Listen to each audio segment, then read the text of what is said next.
विराट भाई ने अपना आखिरी टेस्ट दिल्ली में खेला था और रिटायरमेंट के बाद अपना पहला मैच बेंगलुरु में खेलेंगे, यानी कि एक जन्मभूमि में और दूसरी कर्मभूमि में। और कर्मभूमि वाले ना इनसे बहुत प्यार करते हैं। तो आज आप उम्मीद करिएगा कि रेड और पर्पल की इस जंग के बीच ना आपको सफ़ेद डोमिनेट करता नजर आएगा, क्योंकि व्हाइट जर्सी में आने का फैसला लिया है आरसीबी के सभी फैंस ने उनको ट्रिब्यूट देने के लिए। वो ट्रिब्यूट जो बीसीसीआई ने तो नहीं दिया, पर आरसीबी फैंस देंगे। और मुझे आरसीबी फैंस की लॉयल्टी पर उतना भरोसा है जितना अपनी फ्यूचर गर्लफ्रेंड पर भी नहीं है। और इसीलिए दावे के साथ कह सकता हूं कि आज चिन्नास्वामी के मैदान में भैया सफेदी छाने वाली है। और इसीलिए सफेद मैंने भी पहन रखा है, क्योंकि भाई फर्ज तो हमारा भी बनता है कि विराट भाई को वो ट्रिब्यूट हम दें जो नहीं दे पाए बीसीसीआई की वजह से। एटलीस्ट इतना किसी भी माध्यम से हम कर सकते हैं। हालांकि विराट भाई इन सारे ट्रिब्यूट को रिटर्न भी कर सकते हैं और उनका माध्यम है बल्ले की बोल। एक बार भैया शोर गूंज गया और विराट भाई चल गए तो तुम्हें पता है कि ना सिर्फ केवल आरसीबी को ये मुकाबला जिता सकते हैं, बल्कि प्लेऑफ्स में जाने वाली पहली टीम भी ऑफिशियली बना सकते हैं और टॉप 2 की राह को आसान भी कर सकते हैं। ये सब कुछ सुनने में तो बहुत अच्छा लग रहा है, पर इस सब के बीच ना केकेआर के फैंस कह रहे हैं कि ससुरा हम क्या झक मारने आए हैं। अरे हमारा भी तो रोल है ना जी। और भैया आईपीएल का इतिहास कहता है हर उस टीम का रोल बहुत खतरनाक बन जाता है जो टीम भैया एलिमिनेट हो जाती है। अब केकेआर ऑफिशियली एलिमिनेट नहीं है, पर चीजें उनके लिए मुश्किल ही हैं, तो वो कह रहे हैं कि भैया हमसे ज्यादा खतरनाक तो कुछ है नहीं। एग्जाम्पल के तौर पर सीएसके को ही देख लो, पिछला मैच भैया पेल कर ही आ रहे थे। और अगर आप केकेआर को चिन्नास्वामी पर देखेंगे तो डर का माहौल आरसीबी फैंस के मन में वैसे भी आएगा, क्योंकि लास्ट टाइम जब चिन्नास्वामी पर आरसीबी ने हराया था ना भैया केकेआर को, वो साल 2015 की बात थी। 12 में से 8 मुकाबले जीती है केकेआर चिन्नास्वामी पर और लास्ट 5 में से 4 मुकाबले जीते हैं। ये दिखाता है कि इनका डोमिनेशन कितना ज्यादा है, पूरा डोमिनेशन रहा है केकेआर का। और ये सब देखकर आरसीबी फैंस सोच रहे हैं साला क्या दिक्कत है भाई, एकदम लदभोसरा काम हो रखा है क्या। मतलब अच्छा खासा हमारी फॉर्म चल रही थी, जिस तरीके की फॉर्म थी फुल कॉन्फिडेंस था कि हम जीतेंगे ही केकेआर के अगेंस्ट। फिर टूर्नामेंट रुक जाता है, अब शुरू हो रहा है तो भैया हम शुरू ना हो जाए, मतलब हमारी पीक आरसीबी ना आ जाए। वही आरसीबी है जो 2025 में अब तक हमने देखी है नहीं तो बड़ा वाइट कर रहे हैं कि भैया टेस्ट में ट्रिब्यूट देंगे। अगर टेस्ट वाली कुछ पारी वारी भी देखने को मिल गई ना तो लेने के देने पड़ जाएंगे। पर अगर आरसीबी जीत गई तो वो होने के चांसेस सबसे ज्यादा बढ़ जाएंगे जो साल 2016 से आरसीबी के साथ नहीं हुआ, यानी कि टॉप 2 में ये टीम जा सकती है। और इस जीत के साथ तो मुझे लगता है बहुत ज्यादा इस टीम के चांसेस रहेंगे, इनफैक्ट फेवरेट्स रहेंगे टॉप 2 में फिनिश करने के लिए। और अगर आप टॉप 2 में जाते हो तो उसका महत्व तो आप सभी जानते हो, रोड टू फिनाले ना बहुत आसान हो जाती है। पर भाई ये सारे सपने सजाने के लिए ना मैच खेलना पड़ेगा और मैच में भैया खिलाड़ियों को परफॉर्म करना पड़ेगा। और सबसे पहले तो मैं आरसीबी के कप्ताना मेरी जाना तुम ही से सवाल करना चाहता हूं, क्योंकि भाई साहब शुरुआत में तो आप बड़े अच्छे नजर आए थे,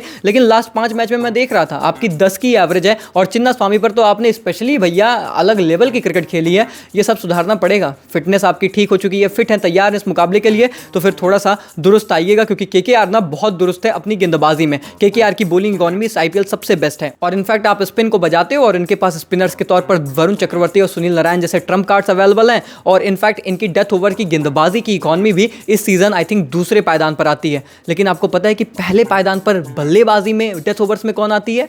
वो है आरसीबी टीम जो डिस्ट्रक्शन मचाती है। तो इसीलिए कह रहा हूं कि भाई ये जो बैटल है ना ये बहुत अमेजिंग होगी, ये बेस्ट वर्सेस बेस्ट हो सकता है। क्योंकि जब केकेआर आउट ऑफ फॉर्म भी होती है ना, फिर भी आरसीबी के खिलाफ तो इनकी कुछ अलग ही खुन्नस निकलती है। पर भैया ये सारी जंग, ये सारे बैटल तभी पॉसिबल हो पाएंगे अगर मौसम मेहरबान रहा। मुझे पता है आप जानना चाहते हो कि उत्कर्ष भाई कहीं बारिश ने मैच ना खराब कर दे। देखो मुझे इतना पता है बैंगलोर के बारे में कि अगर बारिश रुकती है मैच तुरंत स्टार्ट हो जाएगा। इस तरीके का ड्रेनेज सिस्टम है, तो बारिश को रुकना है। अब ऐसा हो गया कि पूरे शाम बरसात हो जात तो बात अलग है भाई, पर ऐसे चांसेस थोड़े से कम है, क्योंकि फ्राइडे को भी बहुत एक्सपेक्टेड था कि बारिश होगी, पर उतनी हुई नहीं शाम को। तो आप उम्मीद करेंगे कि सैटरडे को भी हमें कुछ ऐसा ही देखने को मिले। हालांकि मौसम तो कुछ और ही कह रहा है, 60% लगभग बारिश के चांसेस हैं और शाम को तो थंडर स्टॉर्म्स भी आने के चांसेस हैं। और ऐसे में जब ऐसी परिस्थिति होती है जो तो टॉस बड़ा इंपॉर्टेंट फैक्टर बनता है, क्योंकि आप चेस करना चाहते हो, as simple as that, in this kind of a conditions. क्योंकि ऐसे में आपको शुरू में पिच में नमी देखने को मिलेगी तो तेज गेंदबाजों को आपको मदद मिलेगी और फिर कंडीशंस को देखकर, डीएलएस टारगेट इन सब को देखकर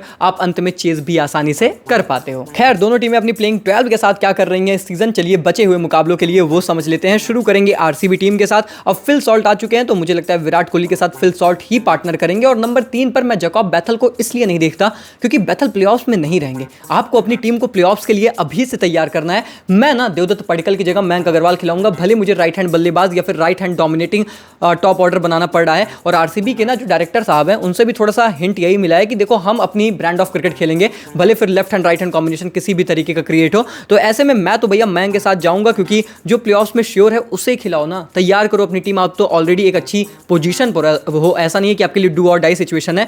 उसके बाद तो भैया लगभग टीम जो पुरानी तरीके से थी वैसी रहेगी, कुछ खास ज्यादा बदलाव नहीं होगा। और लुंगी एनगीडी आपको हेजलवुड की जगह नजर आएंगे। जब हेजलवुड प्लेऑफ्स में आ जाएंगे तो फिर आपको लुंगी एनगीडी उनको उनकी जगह रिप्लेस कर देना है। इतना सिंपल इक्वेशन है मेरे हिसाब से तो आरसीबी के लिए। बस इसमें इंपॉर्टेंट ये है कि मयंक अग्रवाल क्लिक कर जाए, क्योंकि फॉर्म थोड़ी सी पाटीदार की भी साथ दे नहीं रही है, वो भी पटरा नहीं कर पा रहे हैं। फिर उसमें मयंक अग्रवाल भी अगर फॉर्म में नहीं रहे तो फिर टॉप 2 के बाद जो नंबर 3 नंबर 4 है वो ट्रबल ना दे आरसीबी को, यही आपको उम्मीद करनी है। तो ये बड़ा इंटरेस्टिंग यहाँ पर फैक्टर होगा इस मुकाबले में, ये बहुत कुछ डिसाइड कर सकता है। वहीं पर केकेआर के 12 की बात करें तो मुझे लगता है गुरबाज को अब मौका मिलेगा सुनील नारायण के साथ, रहाणे एट नंबर 3 ऑब्वियसली, और मनीष पांडे वेंकटेश में से कोई एक खेलेगा। सोचो वेंकटेश जिस पर इतने पैसे लगाए थे, अय्यर को ड्रॉप करके, मतलब श्रेयस वाले वेंकटेश को ले लिया, अंत में बैठाना भी पड़ रहा है। मैं तो भैया मनीष पांडे खिलाऊंगा। उसके अलावा मुझे लगता है कि लेफ्ट आर्म ऑर्थोडॉक्स को यहाँ पर जरूरत, मतलब लेफ्ट आर्म स्पिन की जरूरत पड़ सकती है केकेआर को, कंसीडरिंग आरसीबी के पास top heavy right hand batters हैं। तो अनुकूल रॉय को मे भी इस मुकाबले में मौका मिलेगा। उसके बाद वैभव अरोड़ा, वरुण चक्रवर्ती, हर्षित राणा को मैं इस टीम में देखता हूं।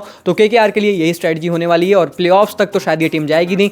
तो जितने बचे हुए मुकाबले हैं, जितना एक्सपेरिमेंट आप करना चाहते हो कर सकते हो। और हाँ, आंद्रे रसल भाई के पास भी मौका है कि इस मैच में मैन ऑफ द मैच बन जाए, कोई बड़ी बात नहीं है, क्योंकि आरसीबी और चिन्नास्वामी दोनों से उनका खासा अच्छा लगाव है और अगले साल की रिटेंशन भी तो फिक्स करनी है। तो इससे बेटर तो मौका हो नहीं सकता कि आ जाओ भैया बजा दो, रसल द मसल आपको देखने को मिल जाए। उसके लिए थोड़ा सा तैयार होके बैठ जाना, क्योंकि वो चलते हैं आमतौर पर चिन्नास्वामी में आरसीबी के खिलाफ, स्पेशली अगर चेज वेज में आ गए ना तो कुछ तबाही सा मंजर आपको देखने को मिल सकता है। लेकिन अब सवाल सबसे बड़ा यही है कि आखिर ये मुकाबला जीतेगा कौन? कौन शुरू कर रहा है बचे हुए आईपीएल के मुकाबले को जीत के शंखनाद के साथ? आरसीबी के लिए बड़ा मुकाबला है, केकेआर के लिए अब मैं क्या कहूँ यार, नहीं बचा है, कुछ नहीं बचा है। तो कुल मिलाकर बात यह है कि आरसीबी के लिए बड़ा मुकाबला है, और मुझे ऐसा लगता है वेदर की कंडीशंस को ध्यान में रखते हुए मैं फेवरेट्स तो क्लियर नहीं पिक कर सकता, पर जो चेस करेगी टीम वो बहुत बड़े एडवांटेज के साथ रहेगी। मुझे लगता है चेजिंग टीम जीत सकती है।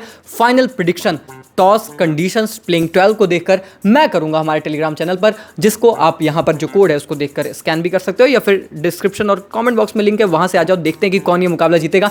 आपको क्या लगता है कौन सी टीम जीतने वाली है? प्रिडिक्शंस फटाफट से कमेंट्स में कर दीजिए, वीडियो लाइक कर दीजिए, चैनल को सब्सक्राइब कर दीजिए। मिलते हैं तब तक के लिए, take care, good bye, thank you so much.